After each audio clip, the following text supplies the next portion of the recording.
ममता दीदी, और कुछ चाहिए आपको? नहीं सोनिया बहन, मुझे और कुछ नहीं चाहिए। मैं कम से कम 5 प्लेट चावल खाया। बहुत ही मज़ा आया सोनिया बहन, बहुत ही मज़ा आया। मोदी जी शायद कुछ ले सकता है।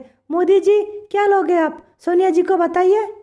अरे नहीं ममता दीदी, मुझे भी कुछ नहीं चाहिए। आप तो सिर्फ 5 प्लेट चावल खा चुके और मैं कम से कम 10 प्लेट चावल खाया हूँ। राहुल शायद कुछ ले सकता है।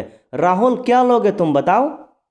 मम्मी जी, एक बात बताइए, आपने मुझे अभी तक हरा मिर्च की चटनी क्यों नहीं दिया? आप एक प्लेट में मोदी जी और ममता दीदी के बीच में हरा मिर्च की चटनी रख दिया, मुझे क्यों नहीं दिया? आपको मालूम है मुझे बहुत ही पसंद है हरा मिर्च की चटनी, फिर भी मुझे आपने नहीं दिया। ये बात मुझे अच्छा नहीं लगा मम्मी जी।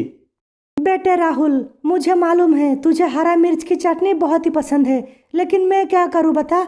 मोदी जी और ममता दीदी हमारा मेहमान है, इसीलिए मैं मोदी जी और ममता दीदी के बीच में हरा मिर्च की चटनी रख दिया।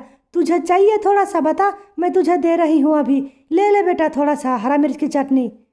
लेकिन सोनिया बहन, एक बात बताइए, मोदी जी और ममता दीदी आपकी अकेला मेहमान है, मैं मेहमान नहीं हूँ? मुझे भी तो आपने अभी तक हरा मिर्च की चटनी नहीं दिया और मेरा पास अभी सब्जी भी नहीं है। अखिलेश, और कितना खाओगे तुम बताओ, कितना खाओगे? कम से कम 15 प्लेट तुम चावल खा चुके हो, और कितना खाओगे? अब बस करो अखिलेश, नहीं तो पेट फाट सकता है। बेटे राहुल, मेहमानों से इस तरीके से बात नहीं करते। अखिलेश, मैं अभी दे रहा हूँ तुम्हें हरा मिर्च की चटनी, मछली, जो चाहिए मैं अभी दे रही हूँ तुम्हें। भाई मज़ा आ गया, बहुत ही मज़ा आ गया। दावत हमने बहुत जगहों पर खाया है, लेकिन इस तरीके की दावत पहली बार खा रहा हूँ। बहुत ही बढ़िया तरीके से आपने मछली फ्राई किया, दाल पकाया, और हरा मिर्च की चटनी का तो जवाब नहीं है। बहुत ही मज़ा आया। और भाई लोग वीडियो को लाइक करें, शेयर करें, चैनल को सब्सक्राइब करें।